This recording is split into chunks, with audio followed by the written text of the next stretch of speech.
There are two types of crafters in this world. One who maybe hypothetically has bought all of the supplies for every craft that they've ever encountered, but wasn't immediately perfect at this new skill, and gave up immediately. And listen, if that's you, it's okay. It's normal and valid, so valid in fact, that I actually already have a craft guide specifically for you, the burnt out perfectionist diva that hates being bad at stuff. So I got you. Feel free to go give it a watch and then come back. Or the other kind of crafter is the sicko mode craft gremlin that's been collecting skills and rotating hobbies on the daily like a freaking Gatling gun, and you just feel like you've tried everything. If that's you and you're ready for something new, this video is for you. A love letter to your specific flavor of lunacy. I say this as a fellow lunatic. Today, we're going to be talking about crafts, DIY projects, art forms that maybe fly under the radar in this 5-minute crafts oversaturated zeitgeist that we're all experiencing right now. Listen, I love that crafting and art in general is having a renaissance. It feels very punk, it feels very cool, and I'm excited to explore some new niches and learn some new creative skills. So maybe these crafts are niche because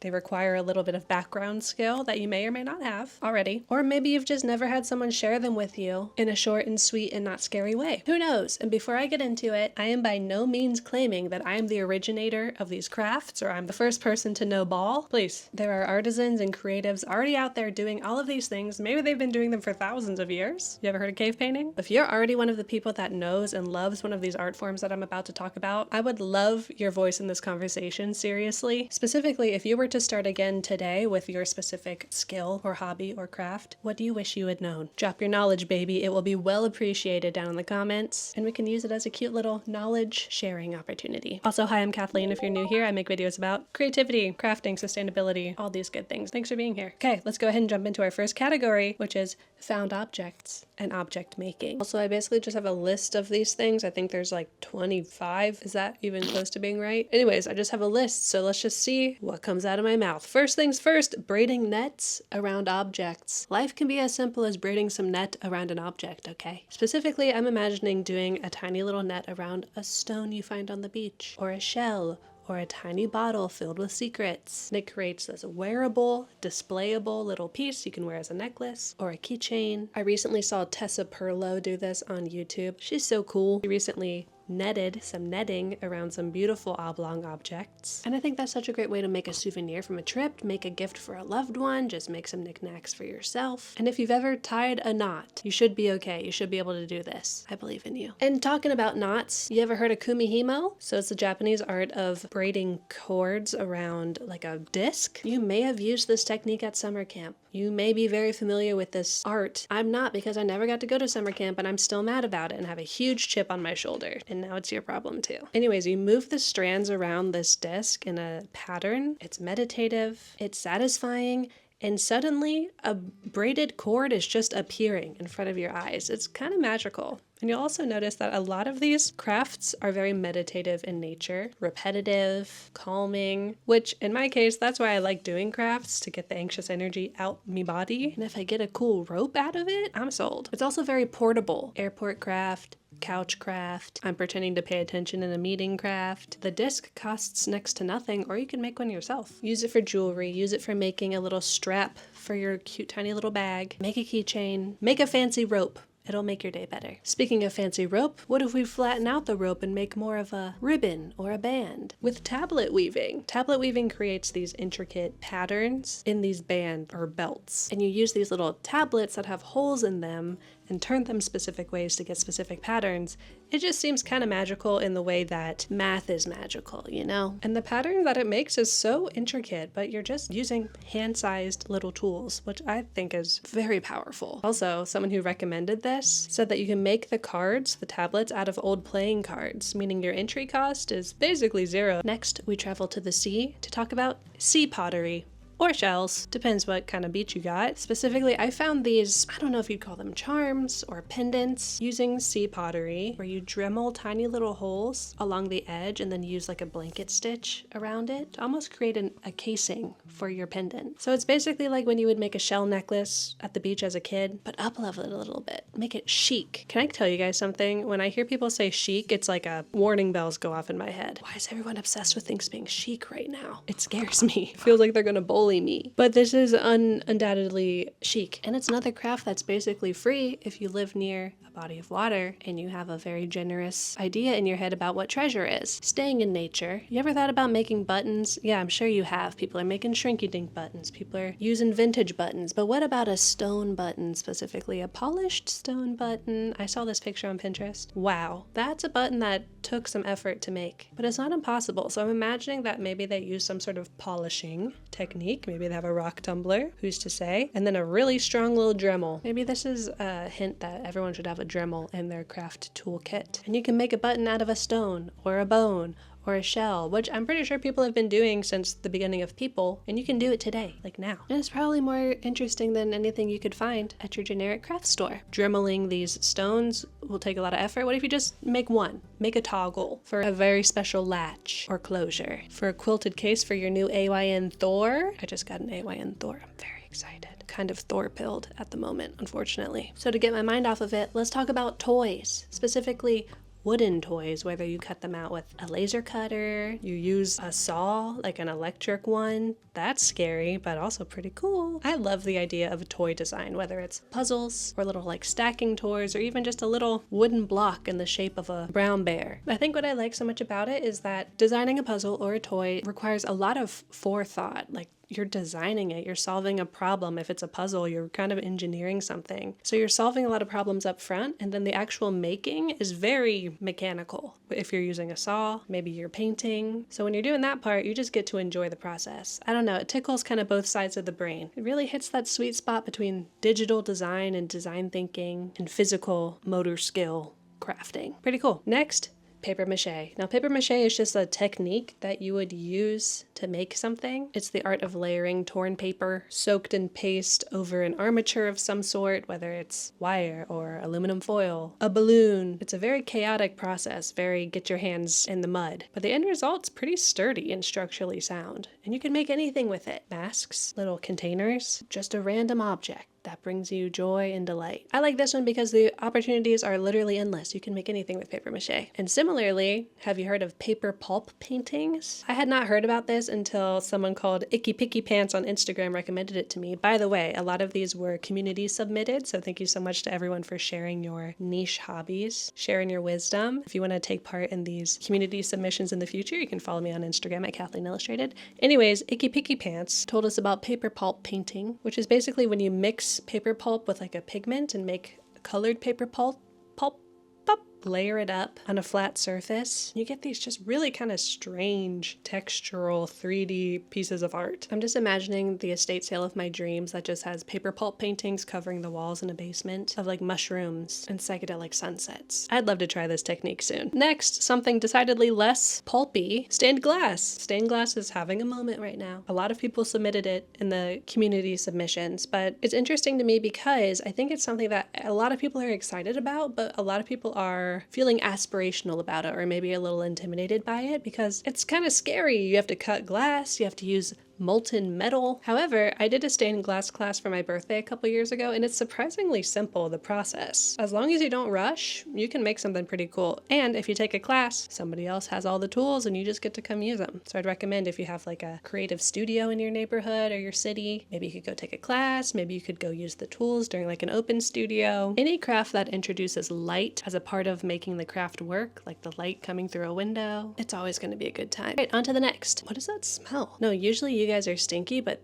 this time it smells good. It is not me. I think it's time to hear from today's sponsor. Okay, so it's not specifically me that smells more fresh. It's kind of just my house in general. We live in an old house in a very wet environment with a very fuzzy, sometimes also wet dog. So there are some smells from time to time that I wish had a bit smaller of a personality. But thankfully, I've been using these pods from Azuna, the sponsor of today's video, thank you Azuna, to help us freshen up some things. Look how simple this is. You unscrew the lid of the pod, fill it up, and find the perfect place to nestle it. And it just sits there, doing its thing. And looking cute all the while, might I add. After putting the pod in here, it actually feels fresher in here, not just like odor odors are being masked, because they're not. The odors are actually neutralized instead of just blasting fake perfume over them, which really helps add to my sense of calm. Azuna uses plant-based tea tree active ingredients to neutralize the odor at the source. The pods work continuously for up to 90 days. It's refillable, so it's more eco-friendly, and it's made right here in the US. So if you want your space to smell a little less apologetic and a little more, yeah, I plan to do that, you can check out Azuna and use my code KathleenIllustrated30 to get 30% off your order at the link in my description. That's KathleenIllustrated30 for 30% off your order. Thank you, Azuna. The bumblebee blazer's coming off, okay? We're talking about metal and clay. Category 2, let's go. So it makes sense that the first entry to our metal and clay category is metal clay, silver clay. Have you heard of this? This is clay that's made of actual metal particles, so you can sculpt it with your hands, and then when you introduce it to high levels of heat, whether it's a kiln or what's this called? Flamethrower? Something like that. It burns that binder away and it leaves you with literal silver, solid metal. This feels like kind of a cheat code for metalworking and smithing. So if you want to dip a toe into jewelry making, maybe making some charms, no traditional fabrication skills needed, just your hands and a torch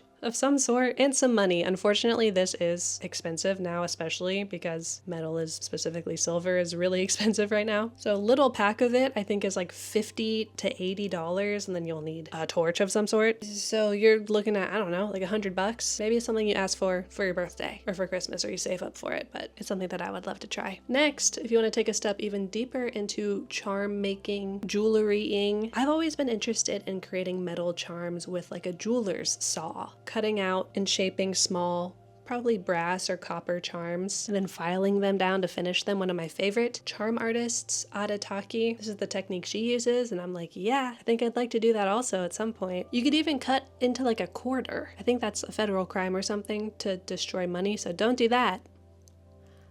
Wink, but it sounds kind of fun. I also love that it's small. It keeps things manageable. You could wear it right away, whatever you make. And speaking of wearing it right away, let's talk about chainmail. Chainmail was also very popular in the community submissions. If you don't know, I'm sure you do, chainmail is weaving together of rings of metal to create a fabric, typically used as armor, but also for fashion. No heat needed, no forge needed, no blacksmith needed, although that's a cool vibe too. And there are so many different weave patterns that you can try, so many different techniques. You could kind of specialize in one. I really want to try and make like a bonnet, chainmail bonnet with like a satin lining. I feel like that would be very cool. And one person said it is accurately described as surprisingly easy, just supply specific. So you need your rings, you need your pliers, multiple pliers. Something is happening in chainmail right now, and I think we all need to focus up, okay? Next, let's talk about mosaic tile making. Mosaic is just putting tiny little pieces of tile or glass or ceramic together to create a larger image or pattern. It kind of feels like making a puzzle, but you get to make each puzzle piece as you go. One of the community submissions says that they recommended sourcing thrifted plates and tiles. You can kind of smash them with your own free will, which sounds great for getting that anxious energy out of your body and then making something pretty with it. And I think when people think of mosaic, they often think of like a complete and complex pattern, but I honestly like the more kind of organic, freeform, abstract style. I'd love to try it soon with like covering a vessel with kind of that freeform technique. Putting some flowers in it. Ooh, that sounds really nice. All right, category 3, tech corner. This is our smallest category, but it's a good one. This first one, I don't know why it's been on my heart recently, but it is. I've been interested in lasers. Does that put me on a watch list? I don't know. Okay, specifically like laser mapping or projection art. Remember what I said about I love when light is introduced to a craft? What is a laser except a light of many colors? So I feel like lighting in general is having its time in the sun right now, specifically like lanterns. And maybe, what if just maybe the next iteration of that is everybody having projections on their walls? Okay, so I'm imagining having like a little mini projector of like a fake painting on a wall, or like maybe just big abstract florals. What if that was just part of the lighting that you have in your room? Wouldn't that be cool? And you could change it whenever you want. I feel like I'm onto something. Laser mapping or projection mapping is when you have an actual 3D object, say like an orb, and then you laser map a spherical object on top of it, so it looks like there's a giant tomato there. You know what I mean? That would be cool to explore, and maybe that'd be like the level 2 of projection art, if you want to go a little further, a little deeper. But it really could be as simple as I downloaded some free software and pointed a projector at my wall. That sounds pretty good. I could go for that right now. Okay, next in our tech corner, what about coding your own personal indie website? We were all on Neopets, and if we weren't on Neopets, we were on MySpace. My main demographics are ages 24 to 34, so I think I can pretty confidently say that most of us were doing these things. But the indie web is having a revival. GeoCities, but make it 2026. I love the idea of everyone having their own personal website, and not like a store or like a portfolio, but just like, hey, this is Kathleen's place. I have a Meowclops as my cursor, and there's purple glitter in the background. Let me tell you about Kingdom Hearts. That's what my website would be. And if you don't feel like doing this, but you like that kind of vibe, have you played Hypnospace Outlaw? Because if you haven't, you're gonna have a blast. It's just a video game where you have to click through a bunch of indie personal websites and uncover some crimes. Oh, there are crimes. Anyways, it's just a space that's for you, not governed by an algorithm. Might be kind of fun, might be huge. All right, let's get away from the tech corner into our next category, which is out in nature. Let's go foraging, but not for edible things. Let's go foraging for inks. This was recommended in the community submissions, and I think that this is just perfect for you fountain pen perverts out there. I know you probably already have 6 to 20 bottles of beautiful fountain ink, but what if you made one for yourself? What if you made a whole batch of them? You can make ink out of walnuts. You can make ink out of blackberries or turmeric or sumac. Tea, keep it simple. And whatever ink you make is going to be specific to your location, your season. I think this is such a cute gift idea, or some sort of a nostalgia container. Like, I made this ink from the blackberries that I picked on my anniversary. Wouldn't that be cute? Next, we're gonna stay in the mud and the dirt, and we're gonna forage some clay. Clay's gotta come from somewhere, right? Duh earth. Guess what is under us right now? Duh earth. You can get your own clay, depending on where you live. So this will obviously require a little bit of extra research about where you could go locally to you that you could harvest some clay. Riverbeds, embankments, and you could make a little vessel and put it in your campfire to bake. Wow. Say it with me. Wow.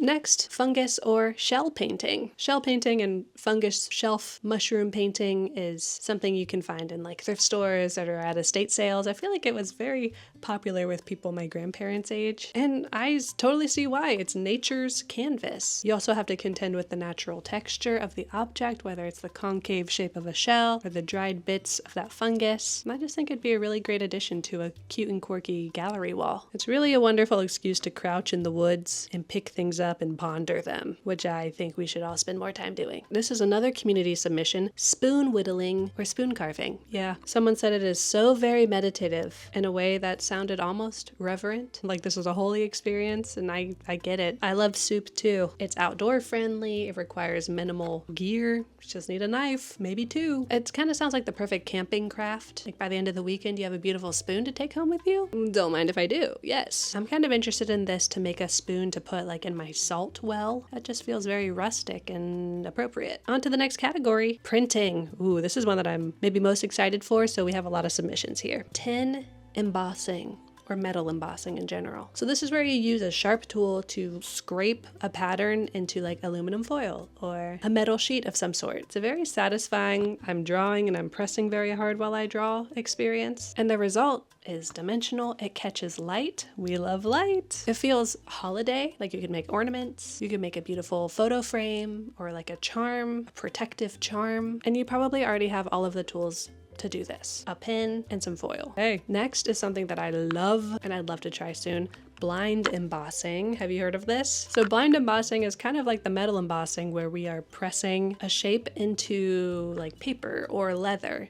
And it's blind because we're not using any ink or anything. It's just subtle kind of textured dimension that you get. So one of my favorite creators that does this is Hiedra. This work is just so beautiful. They create it with lino cut prints. They carve a block and then press wet paper onto it and put it through a print press, and you get this. Come on. It's also cool because you can make a bunch of them from one block. And in this case, a lot of times the simpler the better. So you have to really kind of think about your design, what you want to get across, and how few shapes or how simple you can make it to do so. Next, let's add some color to the mix with the jelly plate printing. I've never done this, although a lot of people submitted it in the community submissions. So it's this reusable gel plate that just seems like it's so satisfying to use, and you layer paint, you layer texture to make a one-of-a-kind mono print. And a mono print is just a print that only gets made once. So unlike the blind embossing where you could use the same lino block multiple times, this, once you print it once, the gel plate is now devoid of ink, so you can't do it again. So it's kind of cool. One of a kind. Also in the comments, somebody said that cheap silicone baking mats work as a budget substitution if you want to try it without buying an actual gel plate. So the more you know. And finally in printing, we have riso printing / faux riso printing. So a risograph is basically like digital screen printing, where you separate your digital design out on layers and then you use like a big fancy office printer to print layer by layer. And risograph colors are always really bright and fun. They have delightful kind of misalignment, so they're never perfect. But the faux riso might be a good place to start, where you literally have your separated layers and you just use your normal printer at your house and print one layer after another after another. You won't get those hypercolor results that a risograph machine would give you, but you would still get a cool printmaking technique. Category next, fiber and textile arts. Yep, we're talking about yarn, specifically hand spinning your own yarn. A lot of people submitted this in the community submissions as well. This sounds like a labor of love. Basically taking the raw material, the alpaca fur, sheep wool, cotton, and twisting your own yarn out of it, whether using your own spinning wheel or a drop spindle, which I have gathered is the more beginner-friendly or accessible version. And then that yarn can become anything: a crochet project, a knitting project, whatever kind of project that you might possibly use yarn for. In a recent video, I went to visit a craft reuse shop in a local yarn shop, and they had raw material there to make your own yarn, which I found very cool. Personally, if I had that raw material, I'd probably use it for needle felting, because I'm more of a stabber than a spindler, you know? And a lot of people also recommended needle felting as a craft to do. We've already talked about it a million times though. You should try it. As somebody said, it's evil in a good way. Next, this is actually something that I had not been familiar with before. It's called chicken scratch embroidery. How cute, right? So it's worked on gingham fabrics, and it's almost like cross stitch because you use a printed grid guide to tell you where to put your stitches. And since it's gingham fabric, you already have a grid to work with, which is pretty awesome. I believe it only uses 2 different stitches, a woven stitch and a cross stitch, although I could be wrong, and please tell me if I am. This just really seems like a fun little rabbit hole to jump down if you already know that maybe you're interested in embroidery or cross stitch and you want to try something a little different. I think anything with gingham is automatically cute, so you have that going for you. You really can't mess it up. Okay, this is one that I'm very excited about trying. It's called foundation paper piecing quilting. And the reason I like it is because you come out with these really crisp results. It's called paper piecing because you're literally sewing directly onto a paper pattern, and you can make your own patterns with your own geometric shapes. I just think this has a lot of real estate to explore. Somebody used 6 exclamation points to describe this technique in their comment, so I think that's the correct amount of exclamation points for this experience. All right, do you want to go back to the royal parlor, the royal court, with this very antiquated court craft? Shuttle tatting. Ooh, ooh, ah, ee. In the book series I'm reading right now, it's the Farseer trilogy. There's one character who is constantly tatting. She's like a lady's maid, and she's very badass. And tatting is basically making lace. And the shuttle tatting is you use shuttles. They're like the little tool that you use to weave back and forth and across and in and out to make these really intricate designs. If you've ever seen like cotton lacy trim or a really delicate doily, it might have been tatted. It might have been crocheted too, but it also was probably tatted. And apparently it's very simple. Once you know the rhythm of moving the shuttles back and forth, you might just see magic happen right before your eyes. Somebody left the most beautiful recommendation for this. They said, heirloom quality lace from essentially nothing but thread and patience. Get this person to the royal court. Get him on the throne. That's beautiful. Next is one that I'm very excited to try. You know I have a love for painting on fabric, and this is something that I've never tried before. Silk painting with Gutta Resist. This was also a community submission from Sullen Dismay. If you don't know what resist is when making crafts, you might have done like a wax resist in your art classes as a kid. You basically use a tool that creates a coating over your surface like wax, and then apply color to the entire surface, and then when you take the wax off or leave it, you'll notice that the new color does not affect the waxed area. So it's a great way to get really detailed with your work, create masks. Anyways, Gutta Resist on silk is when you stretch silk kind of over a frame and then use this really fine-tipped applicator to draw outlines of shapes with something called Gutta Resist. That sounds like an anime title, a really cool one. And then when you flood the fabric with dye, the areas where the resist is, no dye will touch. So it has this very like glowy stained glass effect on silk. What could be better? Thank you for introducing me to this. I am intrigued and inspired and a little bit scared. Okay, we already talked about the fountain pen sickos. Let's talk about the journal perverts. Bookbinding. We kind of talked about this, I think, in the previous craft guide video, but you can go really hog wild with this. Whether you're just stitching together the signatures, a signature is like the collection of pages that you're using. A lot of times books have multiple signatures in them. If you look, you'll see it's like a couple different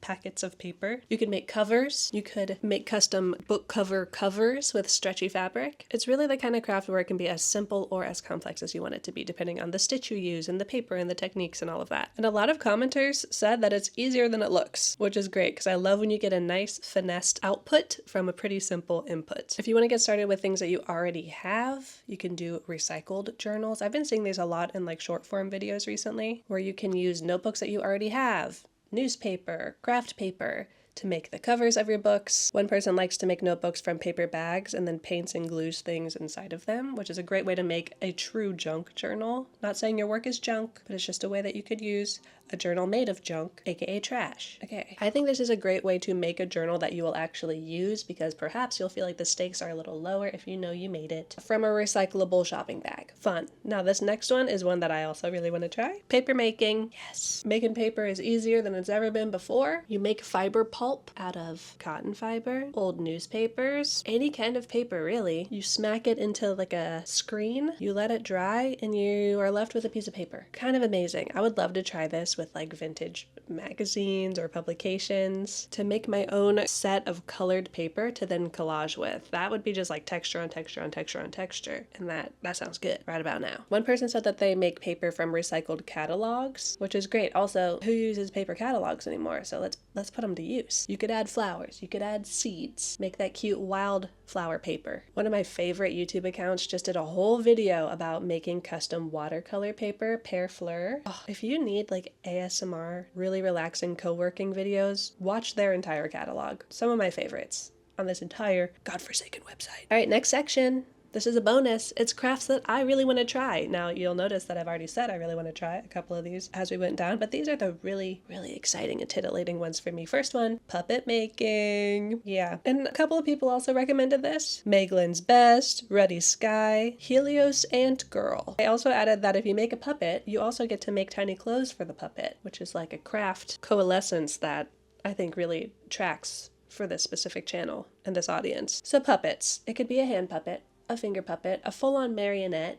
I think a puppet is really anything that you move with your hand and that you're assigning a soul to. Is that the definition of a puppet? So it could be simple, it could be complex. It does have to have a soul, unfortunately, so prepare for that responsibility. Then I think the part of puppets that I really like is like the kineticness behind them, the design, how you have to think about how it's gonna move and then how you're literally gonna make that happen. That tickles my design brain. Another thing that tickles my design brain, my next thing that I really want to try, kinetic sculpture. So I think a lot of people, when they think of kinetic sculpture, they think of like a mobile, a wind chime, something that moves. It's wind driven, motor powered, mechanical, simply pulled by the gravitational force of the earth. In my mind, a really good kinetic sculpture will just kind of move with slight gusts of wind based on the cantilevered counterbalances that are in place. So that's something that I'd like to explore, maybe with wire, with little found objects to use as weights, some prisms for light to go through, light mentioned. And finally, the last thing I really want to try, tea blending. Is this a craft? Witchcraft, perhaps. But it's the whole thing. It's the sourcing the different herbs, perhaps even growing my own herbs, having a tea garden. I just love weird tea. Whenever I have a gift to request, like at Christmas, or people are like, what do you want for your birthday? I'm like, find me the weirdest tea you can. And the idea that I could just make that myself, that's exciting. I know there's a whole history of herbalism and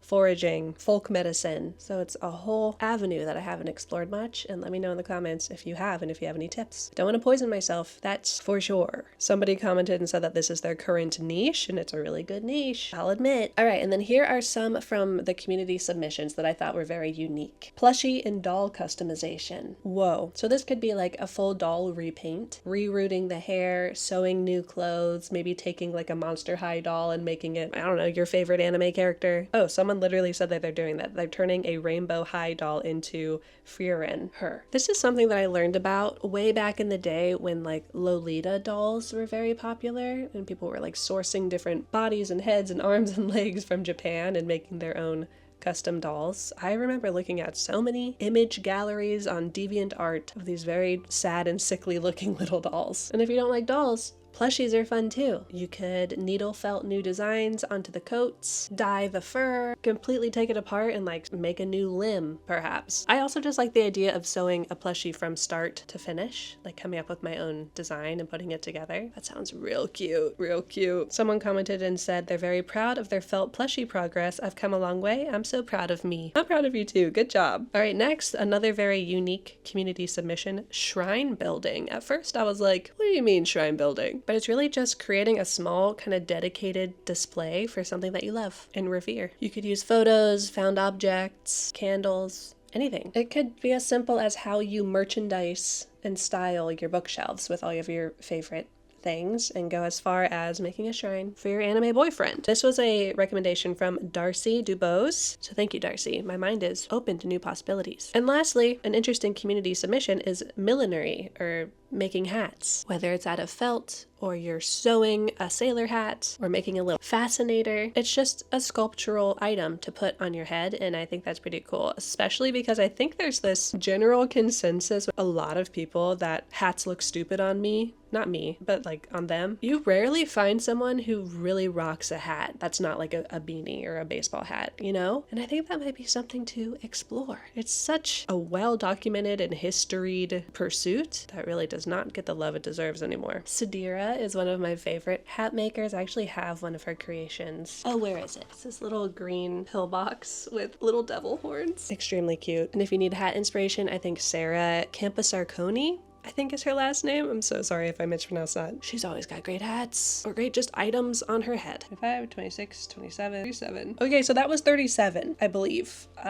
New and unusual crafts that you may or may not have tried, but maybe they'll spark some inspiration for you. And like I said at the beginning, if you've already been doing these crafts, you know the game, please let us know down below what you're making, what you wish you had known as a baby crafter, and if you have any recommendations for like resources to get started. I have a list of probably over 50 of these, so if you want more, let me know. I'm down to do a part 2. And if you want to be included in that part 2, please feel free to drop your unusual, more niche, more experimental crafts in the comments. You might just find your people. You might. This is a very varied and unusual crowd, and I mean that with so much love in my heart. Okay, that's it. If you like crafts and style and personal expression through creativity, feel free to subscribe if you haven't already. I'd love to have you. And I have an update on the bookworm t-shirts. In a recent video, I made this applique patch vintage fabric bookworm tee, and y'all seem to really like it. So I am getting them screen printed here locally on 100% recycled cotton shirts. Size range is 3X to small. They're not ready yet, but I will keep you posted as to when they are. Feel free to follow me on Instagram if you want more up-to-the-date updates. They're going to be baby blue and black t-shirts. If you don't like those colors or t-shirts in general, no worries. I'm going to have another option for you as well. But we'll talk more about that at a future date. For now, thank you so much for watching. I appreciate it. Hope you get out there and get crafty this week. Hope you're taking care of yourself and your neighbors and everyone around you. And I will see you soon. Love ya. Bye.